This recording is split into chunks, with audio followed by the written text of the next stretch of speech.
Venhamos o que tem sido o versículo tema da conferência. Para os mais distraídos, é Gálatas capítulo 4, versículo 19. Ao menos quando voltar para casa, alguém perguntar assim, e aí? Sobre o que foi a conferência? Eu falo assim, eu não sei, mas tem esse versículo que eles leram toda vez. Gálatas 4, 19.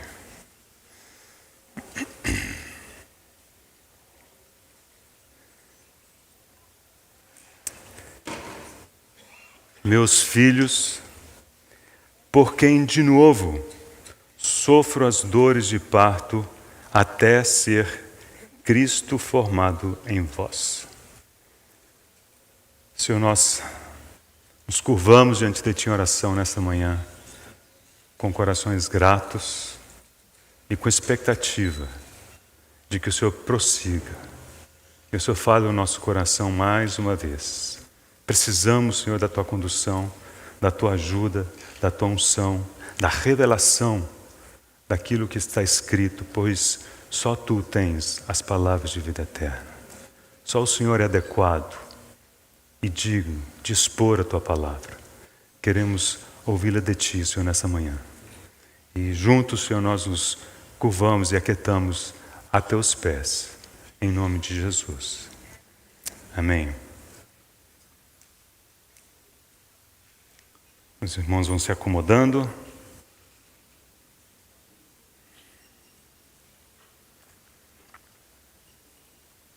Aproveitar esses minutos iniciais para brevemente fazer uma pequena revisão de que tratamos ontem. Então, começamos vendo esse assunto de Cristo sendo formado em nós. E um dos pontos talvez chaves de ontem foi perceber que essa é uma obra que é feita pelo Espírito Santo. O Espírito Santo é aquele que glorifica Cristo. E Cristo, do dia quando Ele voltar, Ele será glorificado em seus santos.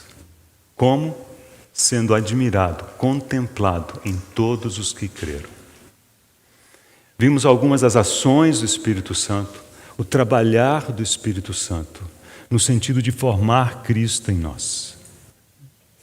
E também vimos como é importante que aprendamos, portanto, a reconhecer o Espírito Santo, ouvir a sua voz, para cooperarmos nessa obra, ao invés de nos opormos a esse mover. Então, basicamente, esses foram alguns dos assuntos de que tratamos ontem. E hoje, o objetivo é continuar com o assunto de Cristo formado em nós, mas queremos ver três aspectos associados a isso. O primeiro deles a gente depreende logo desse versículo 19, quando diz até ser Cristo formado em nós. Isso significa que o ser Cristo formado em nós é um processo, não é um ato. Irmãos, o novo nascimento é um ato. Ninguém vai nascendo, só nasce. Todos nós temos uma data de nascimento. Basta consultar a sua carteira de identidade. Você pode não gostar dessa data. Você pode achar que está longe. Mas o fato é que ela existe, né? Um dia, pela bondade e graça de Deus, nascemos de novo. Muitos de nós não sabemos exatamente pontuar esse dia. Mas houve um dia em que o Senhor veio fazer habitação em nós. Nós vimos algo do Senhor, confessamos os nossos pecados, confessamos o nome do Senhor. Seu Espírito veio habitar em nós e nascemos de novo. Foi um ato, ainda que nós não saibamos localizá-lo no calendário. Mas a partir dali, assim como é na vida natural, o crescimento, a formação de uma vida é um processo. E Paulo faz referência a isso como sendo até ser Cristo formado em vós. Então, uma das coisas que queremos ver, talvez a mais chave de hoje de manhã, é enxergar esse processo e como ele se dá, aspectos importantes desse processo, para que, mais uma vez, cooperemos com o Espírito Santo nessa obra. Vamos brevemente mencionar o custo de ser Cristo formado em nós. Aqui já vemos um pouquinho disso, mas trataremos disso com mais vagar, na terceira mensagem, quando Paulo diz: de novo sofro. De novo sofro. Então, há um sofrimento envolvido nesse processo. Dito de outra maneira, o processo tem um custo. Tem um custo. Nosso irmão ontem à noite nos fez lembrar de que, para que Cristo seja formado em nós, nós precisamos diminuir. Foi isso que João Batista disse: importa que ele cresça e que eu diminua. Não tem jeito dos dois crescerem, né? E o Senhor é tão gentil, tão suave, tão cuidadoso, tão paciente, que se nós insistirmos em que a nossa vida cresça, quase como se Ele desse um passo para trás e dissesse: ok, vou esperar um pouco mais. Mas, irmãos, se o Senhor espera um pouco mais, esse tempo é perdido. É perdido. E nós não podemos perder tempo. Nosso tempo se abrevia. Não temos muito tempo pela frente. Seja porque o Senhor volta em breve buscar a sua igreja, seja porque o Senhor pode nos tomar a qualquer momento. A nossa vida não nos pertence, é dele. Então, o dia que se chama hoje é um dia imperativo para que nos coloquemos diante do Senhor, e cooperemos nessa obra. Que Ele cresça. E há um custo. E o custo é que a nossa vida precisa diminuir.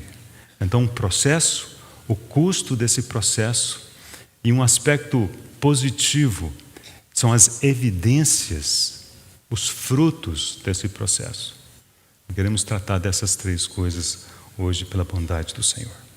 Então vamos começar falando do processo. Então vou começar tocando num ponto que me parece ser fundamental.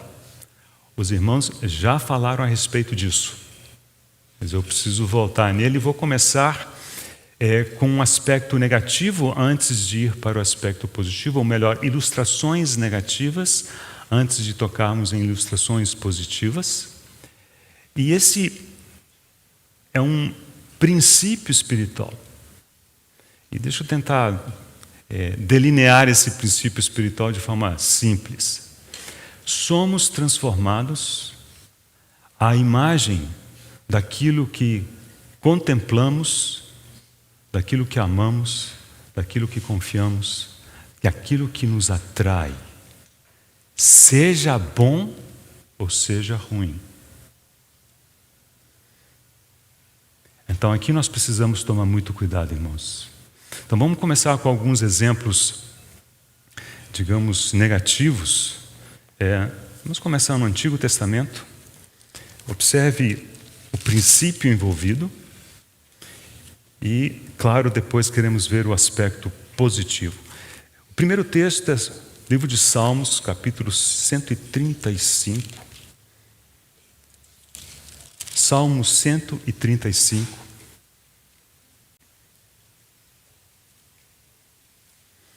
A partir do versículo 15. Salmo 135, 15. Os ídolos das nações são prata e ouro, obra das mãos de homens. Têm boca e não falam, têm olhos e não veem, têm ouvidos e não ouvem, pois não há alento de vida em sua boca. Até aqui temos uma declaração dos ídolos. Agora veja o versículo seguinte. Como eles se tornam os que os fazem e todos os que neles confiam. Dito de outra maneira, aqueles que confiam em ídolos terão boca, mas não serão capazes de falar qualquer coisa que seja espiritualmente relevante. Olhos sem serem capazes de ver realidades espirituais. E ouvidos sem ser capazes de ouvir. Eles são como os ídolos em quem confiam. Percebem essa relação? Confiam em ídolos, eles se tornam como seus ídolos. Esse é um princípio. Vamos continuar ilustrando no Antigo Testamento, profeta Jeremias, capítulo 2.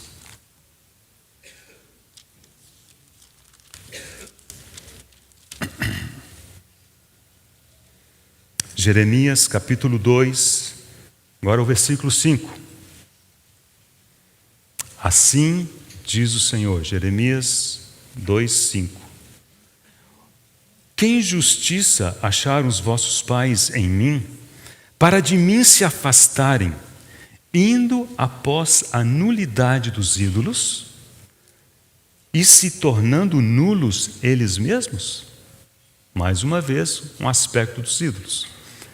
Por um lado, ele diz que os ídolos são nulos, e assim se tornam nulos aqueles que vão atrás dos ídolos. Então vocês veem que as pessoas acabam se assemelhando com aquilo que cativa o seu afeto. Mais um exemplo negativo, é o último exemplo negativo, no profeta Oséias.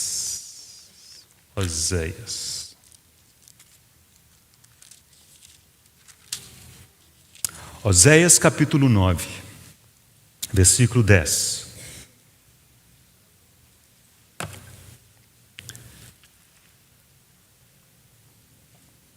Oséias, capítulo 9, versículo 10. Achei a Israel como uvas no deserto.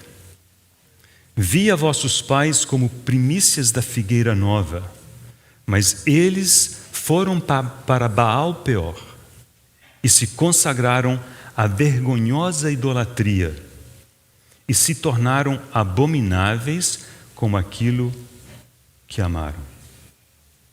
Se tornaram abomináveis como aquilo que amaram.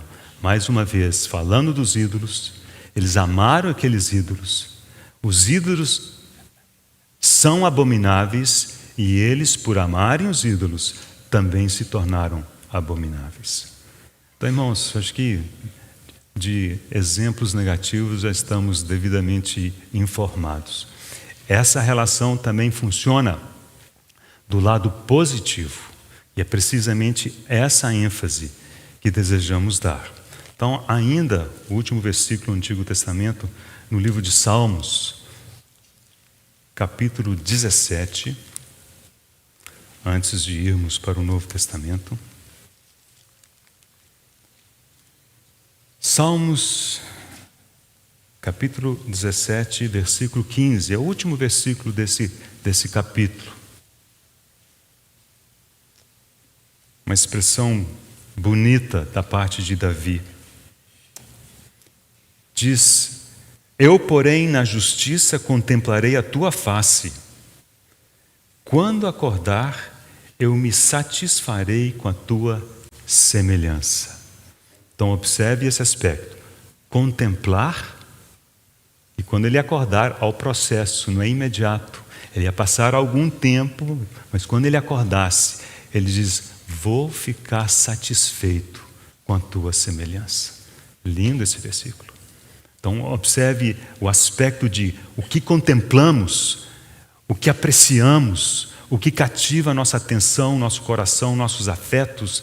Isso tem o poder de nos fazer semelhantes a isso. Então os irmãos já entendem muito bem aonde queremos chegar, não é? Então sim, vamos para o Novo Testamento. Primeira Epístola de João.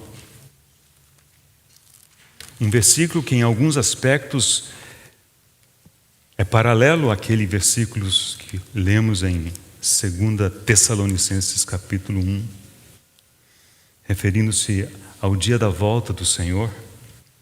1 João capítulo 3 e o versículo 2. 1 João 3:2. Amados, agora somos filhos. A palavra ali é teknon. Somos filhos de Deus.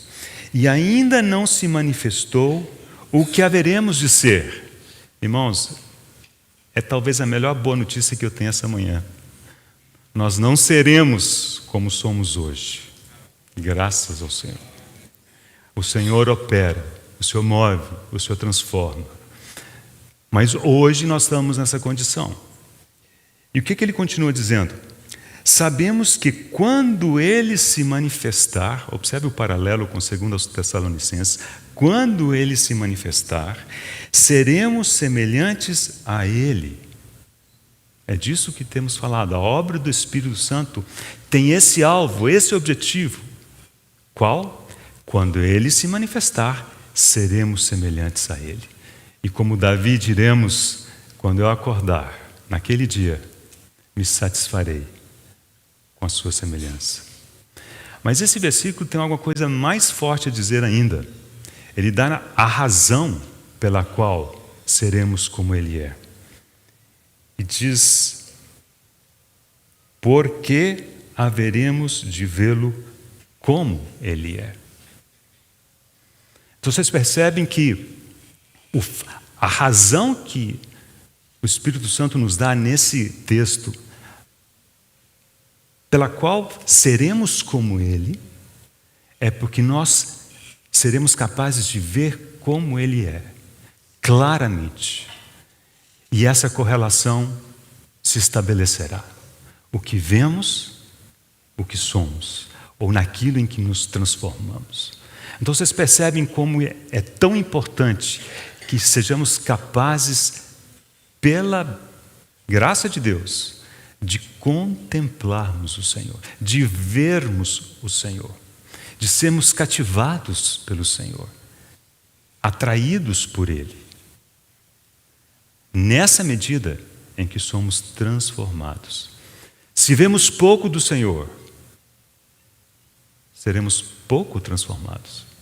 Mas quanto mais vemos o Senhor, tanto mais somos transformados. Mais um versículo, esse versículo já foi mencionado ao menos 2 vezes, mas vamos voltar a ele porque trata desse aspecto. Podemos nos perguntar, muito bem, quando Ele se manifestar, nós o veremos como Ele é. E até lá? Como é que é até lá? Como é que é hoje? E esse versículo fala de como é hoje. 2 aos Coríntios, capítulo 3. Segunda epístola de Paulo aos Coríntios, capítulo 3, leremos os últimos 2 versículos desse capítulo, que são os versículos 17 e 18.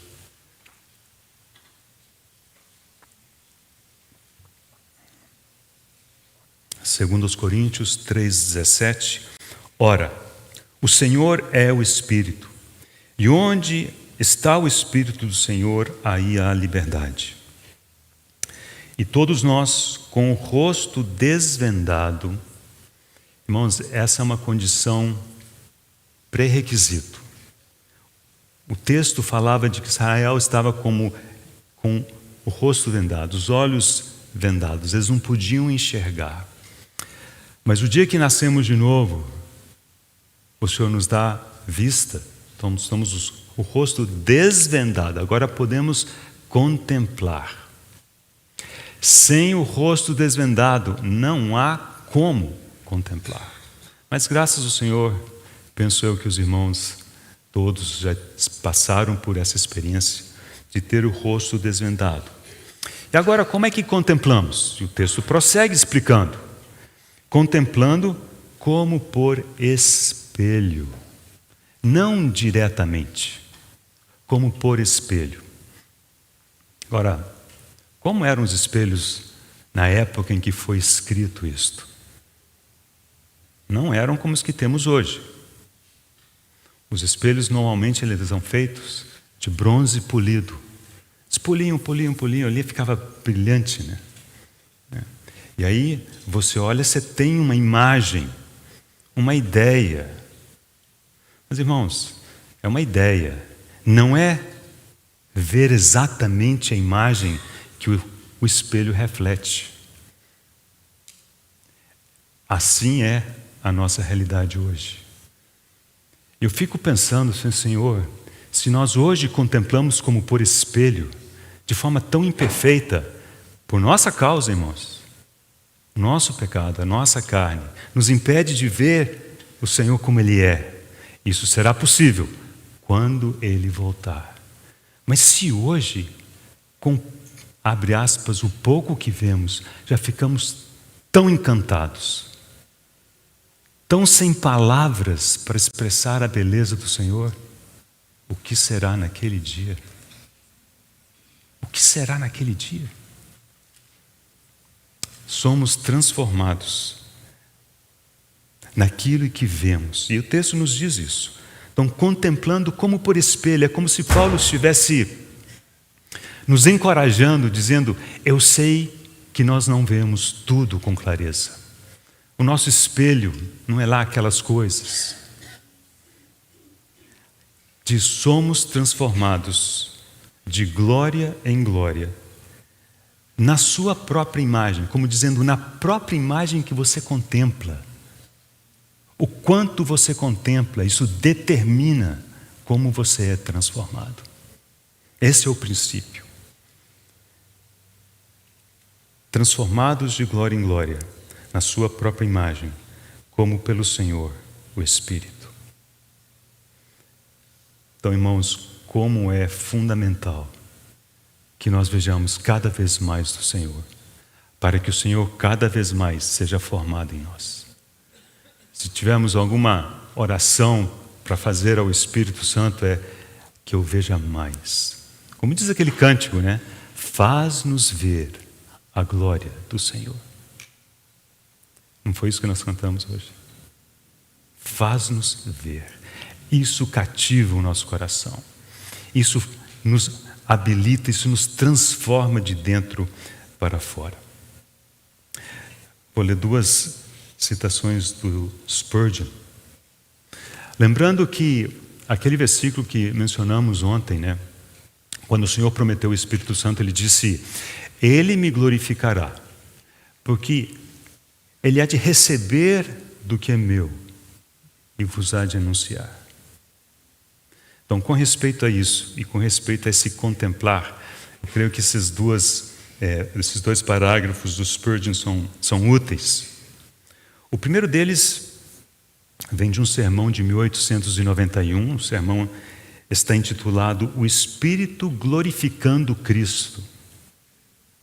Veja o que disse: o que o Espírito lhe mostra de Cristo, você pode ter. O que o Espírito lhe mostra de Cristo, você pode ter. Aquilo que o Espírito toma do Senhor e te apresenta, não é para fazer assim na hora que você for pegar. É para assim, pega, receba. Você quer? Lembro das muitas perguntas que o Senhor fez ao longo do seu ministério. Vocês lembram quando o Senhor perguntou para alguém, eu disse assim: que queres que eu te faça? Que queres que eu te faça? Como dizendo, pede que eu quero te dar, mas eu quero que você avalie. O que queres? O que tu queres? Se o Senhor nos desse essa chance hoje, nos fizesse essa pergunta: o que você quer que eu te faça? O que você vai pedir? Um tênis novo? O que você vai pedir? O que cativa o nosso coração? O que queres que eu te faça? O que o Espírito lhe mostra de Cristo, você pode ter. O que quer que veja em Cristo, você pode ter. Mas você precisa ver isso antes. Deixar que isso seja queimado em seu coração. O que quer que o Espírito Santo lhe faz ver na pessoa e obra do Senhor Jesus, você pode ter. E o propósito com o qual Ele lhe mostra é para que você o tenha. Então Ele nos mostra para que nós tenhamos. Mas vocês percebem que há como que um convite para cooperarmos com Ele nessa obra. E a nossa parte é desejar, é querer e pedir que Ele abra os nossos olhos para vermos. O outro parágrafo também de um sermão de Spurgeon, esse proferido em 1888, intitulado O Principal Ofício do Espírito Santo. Diz assim: Cristo é louvado não tanto pelo que fazemos ou pensamos, mas pelo que vemos. Isso valoriza grandemente a meditação, o estudo da palavra de Deus e o silencioso pensamento sob o ensino do Espírito Santo. Meditação, palavra de Deus, debaixo da direção do Espírito Santo. Irmãos, nesse processo de Cristo ser formado em nós, a meditação é algo que nós não podemos deixar de fazer. Porque na medida que nós meditamos, que contemplamos o Senhor e a sua beleza, e quando contemplamos o Senhor e a sua beleza, não há como ficarmos totalmente apaixonados pelo Senhor. E nesse processo, o Espírito nos transforma à semelhança daquilo que vemos. Vamos concluir essa parte com um bonito versículo de Davi, no Salmo 27, no versículo 4. Acho que resume bem esses aspectos que temos considerado. Salmo 27, versículo 4.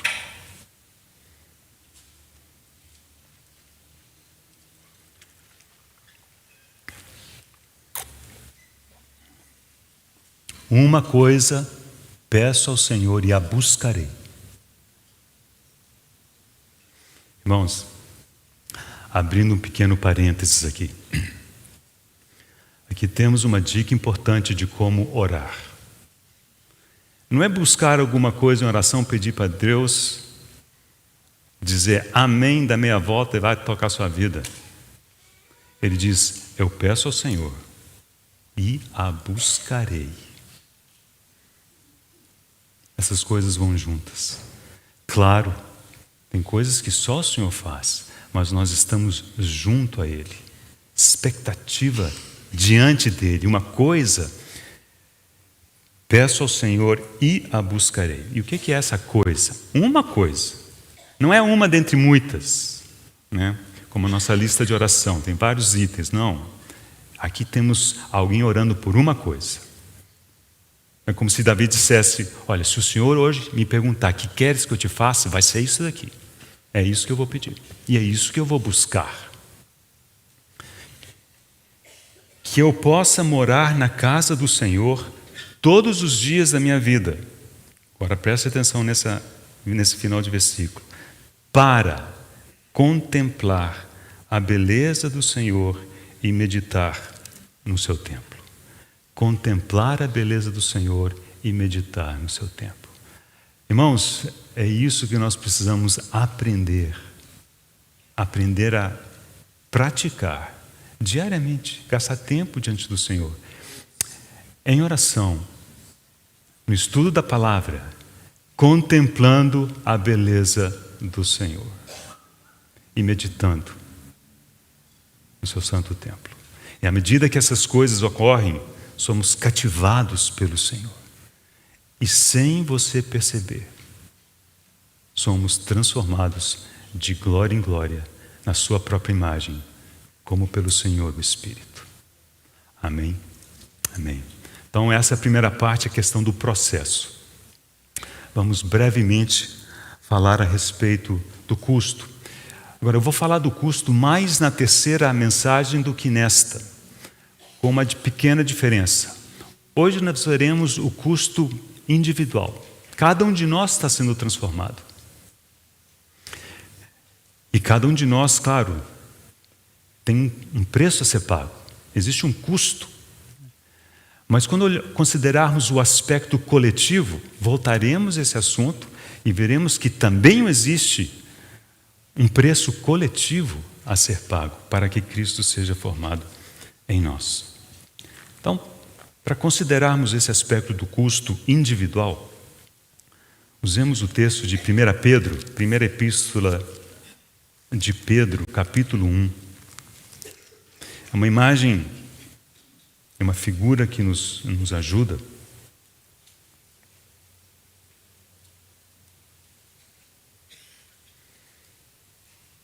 Muitos irmãos já têm utilizado essa imagem porque ela realmente traduz muito bem um pouco desse custo, do sofrimento que está envolvido, né? A obra da cruz, ela tem o seu custo, tem o seu sofrimento, mas irmãos, lembre o seguinte: a obra da cruz é uma obra breve.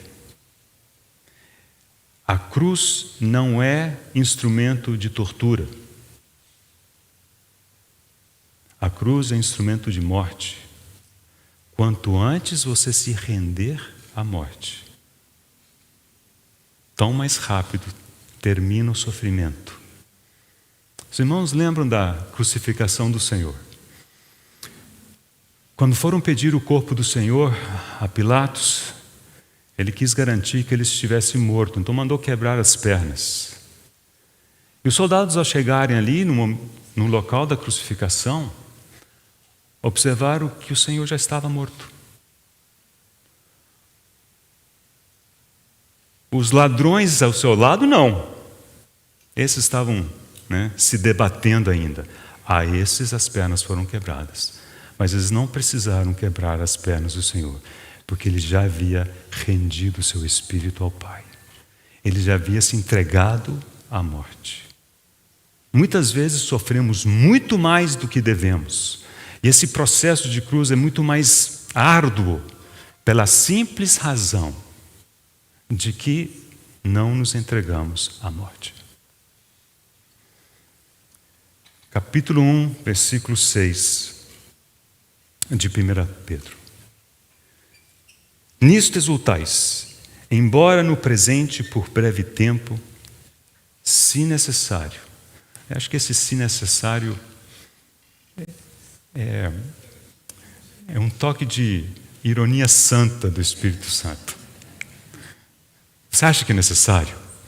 Acho que se todos nós formos honestos, digamos sim, Senhor, é necessário, é necessário. Mas aqui as boas notícias é por breve tempo. Claro, quando passamos pelo fogo, parece que aquilo nunca vai terminar. É longo demais. Mas, irmãos, por mais longo que seja, o que é isso em face à eternidade? E a glória que há de ser manifestada em nós. O próprio Paulo disse: olha, eu tenho por mim, estou convencido de que os sofrimentos do tempo presente não tem nada que se comparar com a glória a ser revelada em nós. Então aqui Pedro diz: por breve tempo, se necessário, sejais contristados por várias provações. Está aqui parte do nosso preço, do custo. Contristados. Há tristeza envolvida sim, irmãos. Alguns querem convencer de crente não fica triste. É mesmo? Tristeza, segundo Deus, é importante. Contristados por várias provações. Para quê? Uma vez confirmado o valor da vossa fé, ou seja, isso tudo tem um objetivo e tem um fim, tem um final também, muito mais preciosa do que o ouro perecível, está fazendo referência à fé, mesmo apurado por fogo, redunde em louvor, glória e honra na revelação de Jesus Cristo. De novo a menção, revelação de Jesus Cristo. A glória e essa honra que estão indicadas aqui serão manifestas na revelação de Jesus Cristo, quando Ele vier para ser glorificado nos seus santos e admirado, contemplado em todos os que creram. Então temos aqui a menção do fogo. Lembramos dos 3 amigos de Daniel. foram lançados na fornalha ardente. Jogaram-nos lá. E Nabucodonosor ficou olhando assim e falou assim, deixa eu ver minha matemática, né? Não foram 3. Por que eu estou vendo 4? E um deles, como filho dos deuses, era a pessoa do Senhor. E por isso, nenhum deles foi machucado pelo fogo. Como alguém disse, a única coisa, irmãos, que resiste ao fogo é a vida de Cristo. Então, quando somos passados pelo fogo, é para que tudo aquilo que não é a vida de Cristo seja consumido, como a escória do ouro perecível, seja consumida. O ponto de fusão da escória, né, é muito mais baixo que o do ouro. Então, muito antes do ouro, abre aspas, evaporar, no que evapora são as escórias. Assim também conosco. O Espírito Santo nos faz passar por experiências que aqui são provações. Tudo bem, somos contristados, mas a palavra de Deus diz segura, porque é por breve tempo, é necessário. Depois disso, a vossa fé é confirmada. Deixa eu citar dois parágrafos. O primeiro é do Simpson, aquele ministro canadense mencionado antes. Eu perdi o autor da segunda citação. Então, não vou dizer que fico devendo, já tentei procurar e não achei, então eu já sei que não vou conseguir pagar essa dívida, mas o parágrafo é muito precioso. Então, o primeiro parágrafo do Simpson diz: o trabalho do Espírito Santo é tanto instantâneo como gradual. Há o ato pelo qual ele nos batiza para dentro de si para sempre. E existe o processo no qual ele se assenta ao lado do cadinho e observa a prata derreter, até que perfeitamente reflita a sua imagem.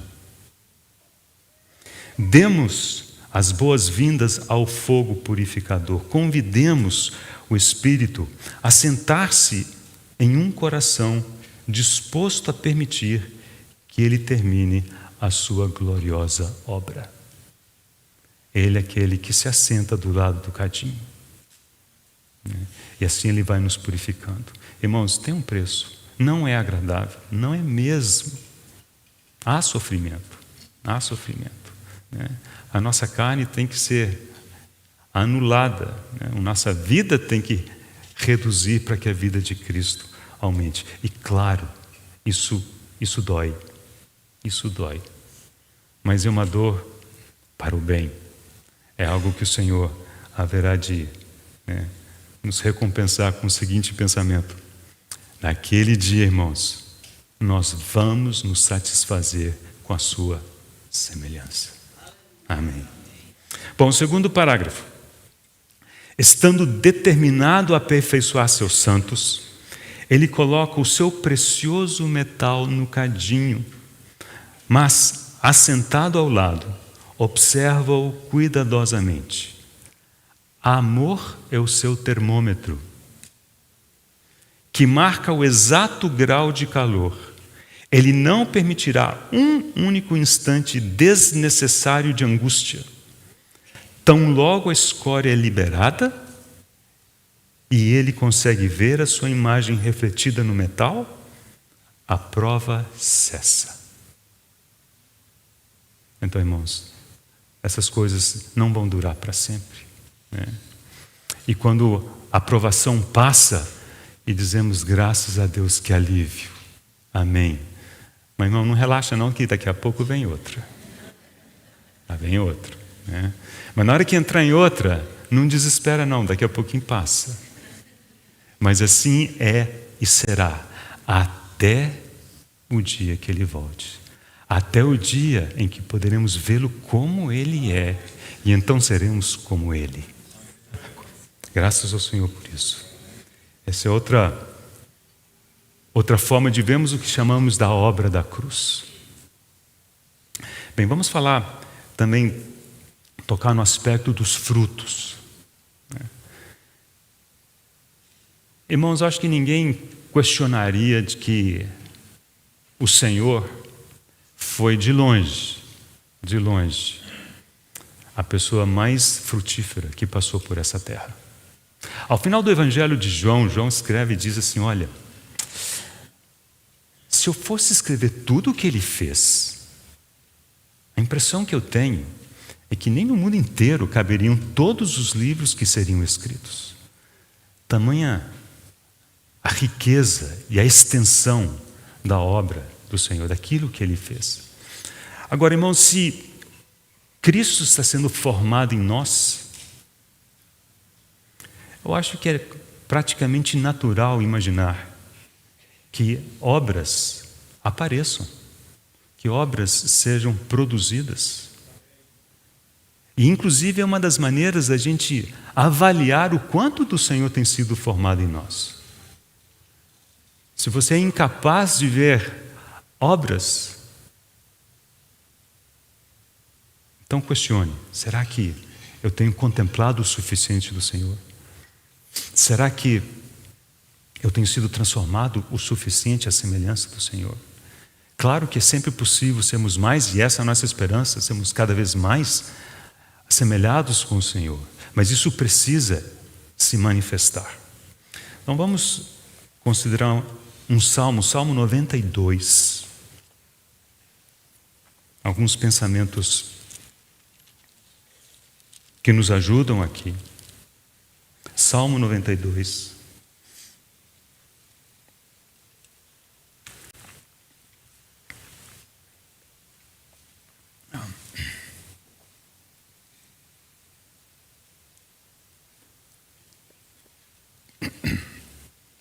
Versículo 10. Salmo 92, versículo 10. Leremos até o final desse salmo. Porém, tu exaltas o meu poder como o do boi selvagem.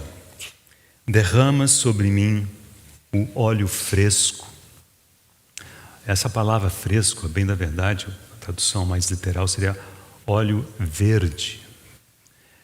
E ao que tudo indica, a menção aqui é ao óleo que hoje a gente chama de extra virgem. É o óleo que é obtido ao prensar a oliva. Nosso irmão nos prometeu falar do Getsemane hoje à noite. Getsemane é a prensa da oliva. É por isso que o nosso Senhor passou. E aqui diz o salmista que o Senhor derrama sobre ele esse óleo virgem, extra virgem, prensado. E na palavra de Deus, o azeite é uma figura muito clara do Espírito Santo. O Espírito Santo precisou ser derramado, e foi derramado no dia de Pentecostes, mas para que isso acontecesse, o Senhor precisava passar pela sua paixão e ser glorificado. Ele precisava ser espremido no Getsemane e tudo o que seguiu depois.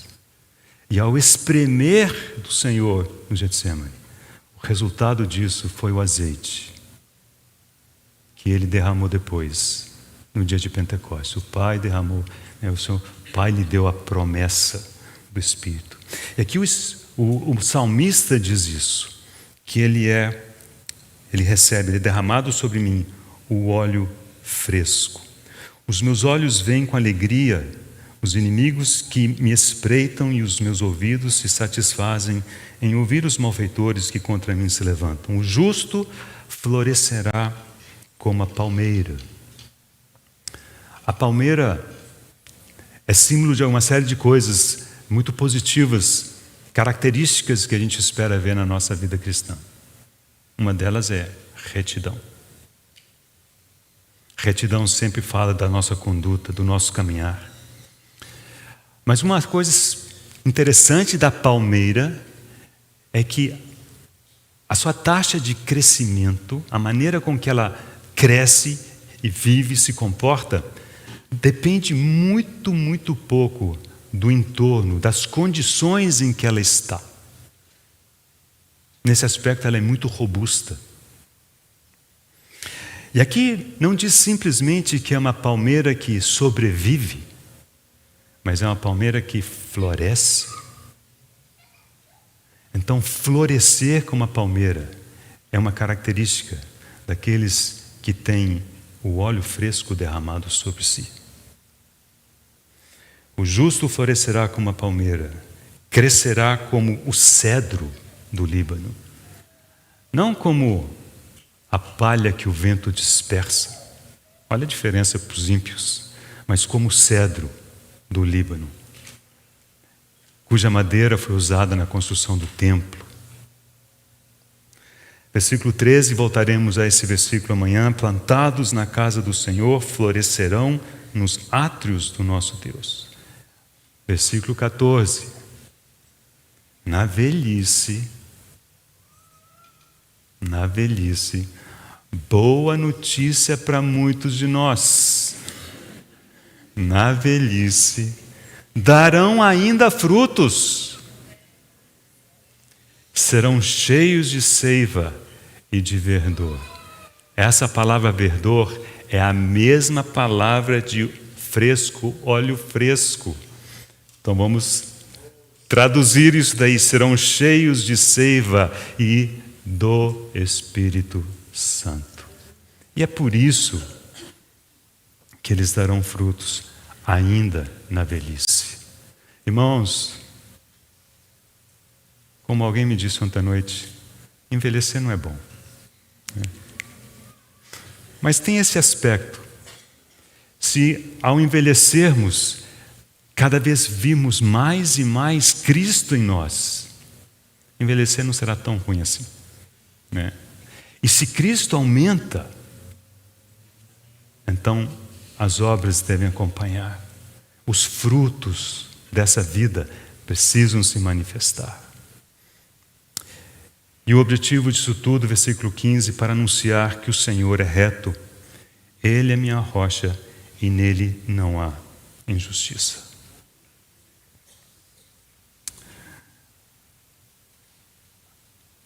Ainda um outro texto com respeito a frutos.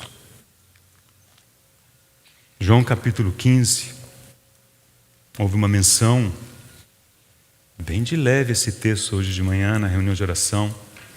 Não sei quantos perceberam, mas aqui vem a segunda chance, até para que aqueles que não estiveram na reunião de oração, diga-se de passagem. Vamos lá. João capítulo 15. Esse belo capítulo que o Senhor faz a ilustração da videira verdadeira. E uma das mensagens centrais nesse começo do capítulo 15 é: permanecei em mim.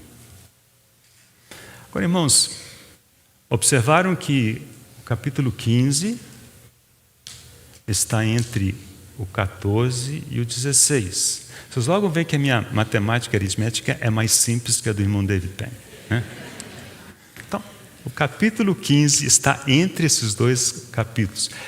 E a tônica dos capítulos 14 e 16 é o Espírito Santo.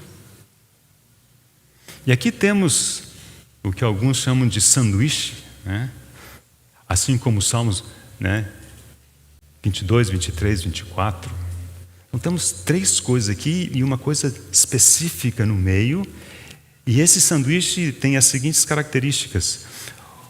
O que está no meio nos ajuda a entender o que está na lateral e vice-versa. Então, dito de outra maneira, você sabe como é o único jeito de permanecermos em Cristo? É com a ajuda do Espírito Santo. É com a ajuda do Espírito Santo. Um outro sanduíche importante, capítulos 12, 13, 14 de 1 aos Coríntios. 12 e 14 fala de dons. 13 fala do amor. Como é que nós só poderemos exercitar os nossos dons de forma adequada? Irmãos, quando o amor for a regra.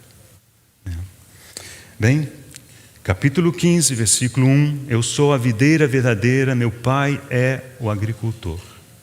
Todo ramo que estando em mim não der fruto, ele o corta. E todo que dá fruto, limpa, para que produza mais fruto ainda. Então temos aqui a menção ao fruto e ao mais fruto. Há uma progressão aqui.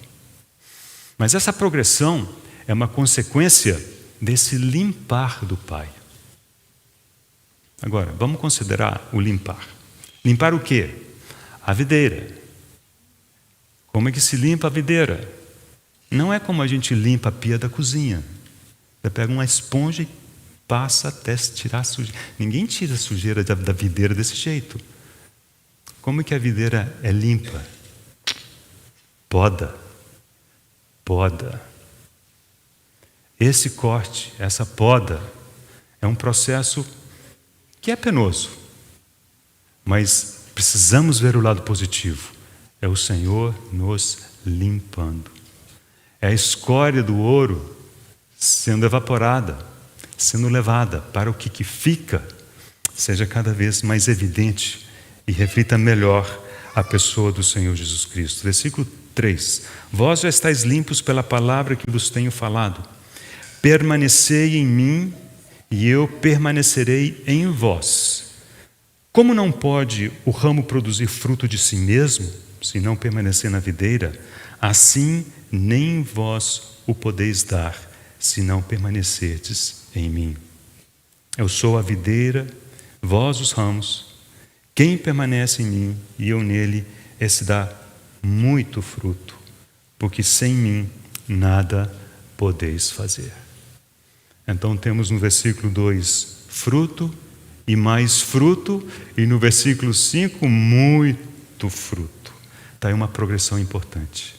Florescerá como a palmeira, cada vez mais.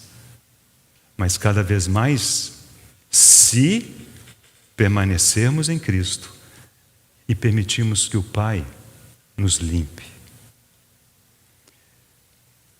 Deixa eu oferecer duas citações para os irmãos com respeito a isto. Uma é do F.B. Meyer. Vem de um livro dele, publicado em 1899, titulado Amor até as últimas consequências. Ele diz: estude a bela definição de Godet sobre o permanecer. Aí vem a definição, abre aspas. É o ato contínuo por meio do qual o crente deixa de lado tudo o que poderia aproveitar da sua própria sabedoria, força e mérito, a fim de desejar tudo de Cristo pelo anelo interior de fé. É o ato contínuo. Contínuo é o oposto de esporádico. Esporádico é aquelas coisas que a gente faz de vez em quando. Acho que eu vou fazer assim. Mas o contínuo significa permanecer. É não sairmos dessa posição. É perseverarmos nisso diante do Senhor. O segundo parágrafo é de um irmão que, por sua vez, foi citado na obra do Spurgeon sobre o livro de Salmos. Diz: a vida e o frescor dos ramos é uma honra para a raiz pela qual eles vivem. O frescor e o frutificar espiritual naquele que crê é uma honra para Jesus Cristo, que é a sua vida. A plenitude de Cristo é manifesta pelo frutificar de um cristão. Então temos esse aspecto das obras. Use isso na sua vida, irmão. Não na vida dos outros. Atenção, hein? Na sua. Quais são as obras que o Senhor tem feito? Tem produzido? Eu vejo alguma consequência, algum resultado desse Cristo sendo formado em nós. Irmãos, eu creio que isso é a bondade de Deus. A gente sempre tem aquela sensação de que estou muito ruim. Que vergonha. E quando a gente lembra de tantos anos que estamos caminhando diante do Senhor, a vergonha só aumenta. Senhor, ainda? Mas, irmãos, persevere. Vá diante do Senhor. Ele nos conhece. Ele nos limpa. E vamos pedir que o Espírito Santo sempre nos traga uma maior revelação da pessoa do Senhor Jesus Cristo, para que Ele enche os nossos olhos cada vez mais. E está garantido que aos poucos seremos transformados a essa imagem. Bom, então, por um lado existem as obras. Por outro lado, existem o que alguns chamam das graças. Basicamente são as características de Cristo, né, que são formadas em nós também. Vamos apenas ler uma das listas em Gálatas capítulo 5, em que Paulo descreve o fruto do Espírito.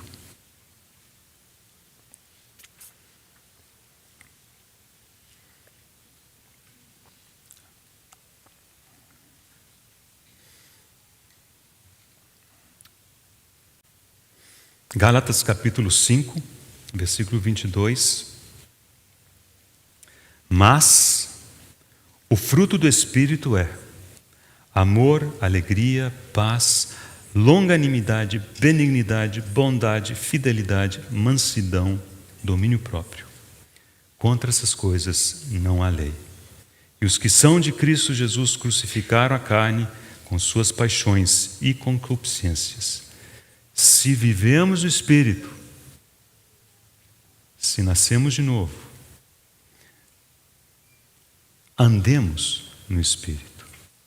Irmãos, se proclamamos, se dizemos que somos o Senhor, que nascemos de novo, que nascemos do Espírito, então é imperativo que andemos de maneira digna, adequada, coerente. Devemos também andar no Espírito. Irmãos, essas características, esse fruto do Espírito, é aquilo que Ele produz em nós, é o caráter do Senhor Jesus Cristo, que vai sendo formado em nós, à medida que, utilizando a ilustração da videira, à medida que permitimos que o Pai nos limpe.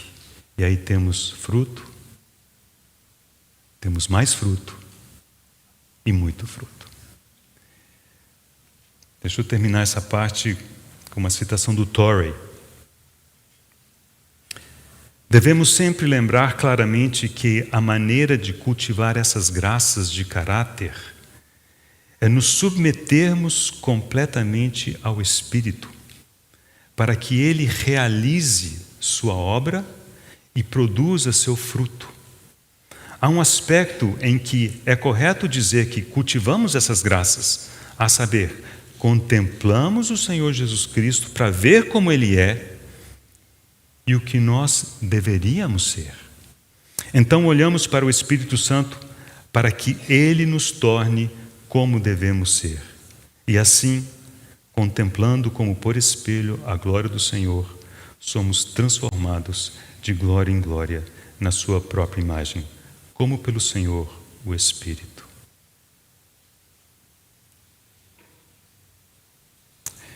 Muito bem. Irmãos, vamos terminar nossa meditação essa manhã, considerando um aspecto que acho que é importante, né? Porque temos falado da glória do Senhor, que haverá de ser manifesta em nós naquele dia. Mas o Senhor tem muitas glórias. Há uma expressão, riqueza em glória. Ele é rico em glórias.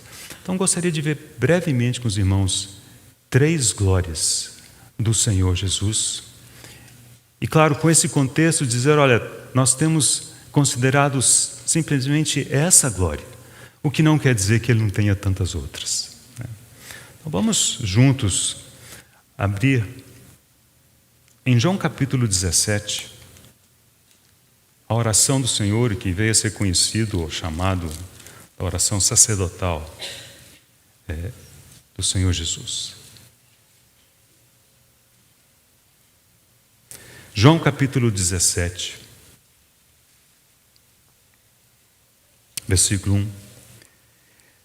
Tendo Jesus falado estas coisas, levantou os olhos ao céu e disse: Pai, é chegada a hora, glorifica a teu Filho, para que o Filho te glorifique a ti.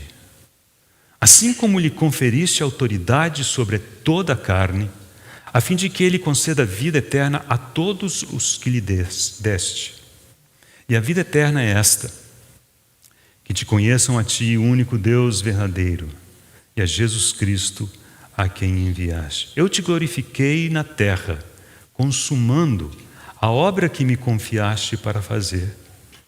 E agora, glorifica-me, ó Pai, contigo mesmo, com a glória que eu tive junto de ti antes de que houvesse mundo.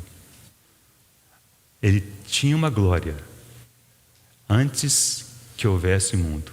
Ele já tinha essa glória. Essa é a glória por ele ser o Filho eterno de Deus. Essa glória não é a qual temos falado. Essa é uma glória especial dele, que o Pai lhe deu por ser o Filho eterno de Deus. E diz, glória que eu tive junto de ti antes que houvesse mundo. Uma outra menção a essa glória, versículo 24. Lindo esse versículo, irmãos. Observe o que ele diz. Pai, a minha vontade, Pai, a minha vontade, a vontade do Senhor, é que onde eu estou estejam também comigo os que me deste. Irmãos, o Senhor nos quer do lado dele. E em breve, pela bondade de Deus, com ele estaremos para sempre com o Senhor e com todos aqueles que nos antecederam em Cristo. Mas isso tem um objetivo: para que vejam a minha glória que me conferiste, porque me amaste antes da fundação do mundo. Ele quer que nós contemplemos essa glória específica dele como Filho de Deus. Irmãos, olha a diferença com respeito à experiência de Moisés. Em Êxodo 33, Moisés fala com Deus. Ele faz um pedido a Deus. Justo, diz, mostra-me a tua glória. Mostra-me a tua glória. E Deus disse, olha, farei passar diante de ti a minha bondade. E o texto continua contando que tomou Moisés e pôs ele na penha. Se a interpretação de alguns irmãos estiver correta, essa penha é a caverna em que Elias esteve. E cobriu a entrada da penha com a sua mão e fez passar a sua glória. E Moisés só pôde ver essa glória pelas costas, já se afastando. Então ele viu um pouquinho dessa glória. Mas irmãos, aqui o Senhor expressa o seu desejo ao Pai e diz, olha, a minha vontade, que eles estejam comigo para que vejam a minha glória. Irmãos, aquele pedido de Moisés haverá de ser plenamente, abundantemente atendido naquele dia. Contemplaremos o Senhor em toda a sua glória. Glória por ser o Filho de Deus, o Filho eterno de Deus. Agora, há uma outra glória do Senhor importante também. Vamos encontrá-la no livro de Hebreus, capítulo 2. Hebreus, capítulo 2.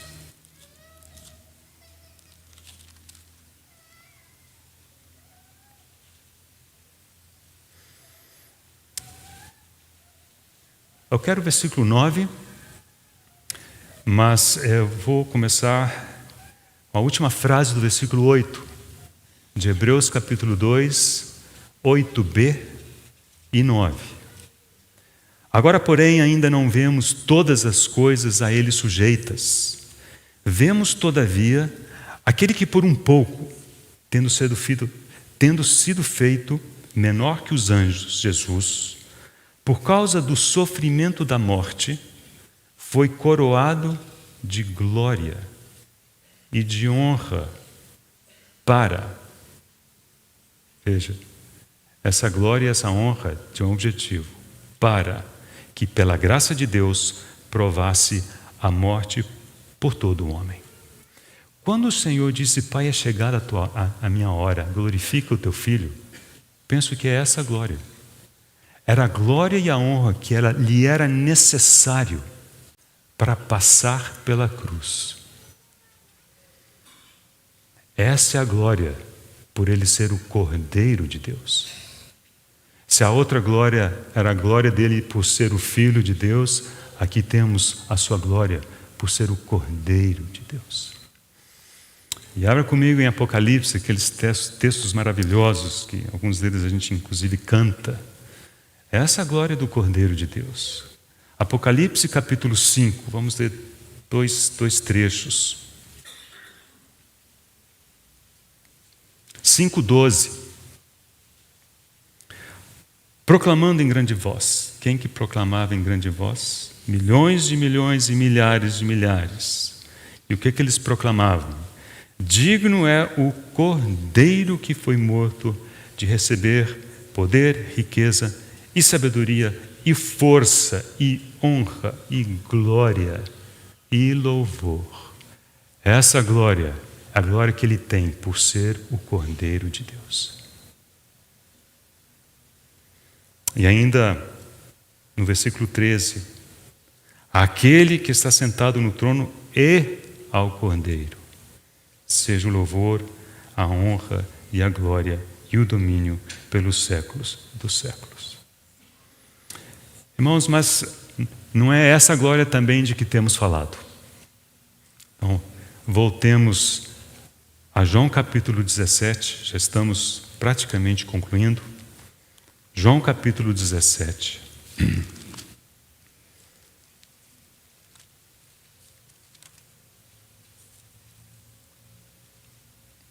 Lembre-se que no capítulo anterior, ele mencionou a respeito do Espírito Santo, ele me glorificará. Irmãos, esse verbo está no futuro. É uma glória que ele receberia, ou que ele teria, posterior àquele momento. Não porque o Pai lhe tivesse dado, mas essa glória seria dada pelo Espírito Santo. O Espírito o glorificaria. Vejamos o versículo 9 e 10 de João capítulo 17. É por eles que eu rogo, não rogo pelo mundo, mas por aqueles que me deste, porque são teus. Ora, todas as minhas coisas são tuas, e as tuas coisas são minhas. E neles eu sou glorificado. Essa é a glória do Senhor nos seus discípulos. Essa é a glória que o Espírito Santo tem operado. E se as outras glórias chamamos a glória por ele ser o Filho de Deus, a glória por ele ser o Cordeiro de Deus, me parece que poderíamos dizer que essa é a glória que ele tem por ser o cabeça da igreja. E neles eu sou glorificado. Andrew Murray, no seu livro Espírito de Cristo, dá uma definição de glorificar. Glorificar é manifestar as excelências ocultas e o valor de algo. Glorificar é manifestar as excelências ocultas e o valor de algo. Irmãos, para encerrar, vou terminar com uma citação que acho que resume muito bem essa meditação dessa manhã. Ela é do irmão Mackintosh. Não do livro, dessa obra que a gente conhece, que é um comentário dele sobre o Pentateuco, mas sabem que ele, por alguns anos, ele foi editor de uma revista. E esse parágrafo vem de um dos números dessa revista, publicado em 1862. Diz: a posição, então lembra dessa palavra, posição. A posição do cristão é ser achado em Cristo. Nossa posição é em Cristo. O objetivo do cristão é conhecer Cristo. E a esperança do cristão é ser como Cristo. Essa é a sua esperança, irmão. Essa é a sua esperança, irmã. Ser como o Senhor. Talvez seja uma esperança pequena. Isso não é de surpreender, porque em tempos passados nós não tínhamos qualquer esperança até conhecermos o Senhor. Mas quando nós vemos o Senhor, começa a surgir uma esperança de ser como Ele. E quanto mais virmos da pessoa dele, tanto mais esperamos por esse dia de acordarmos e nos satisfazermos com a sua semelhança, porque o veremos como Ele é. Louvado seja o nome do Senhor.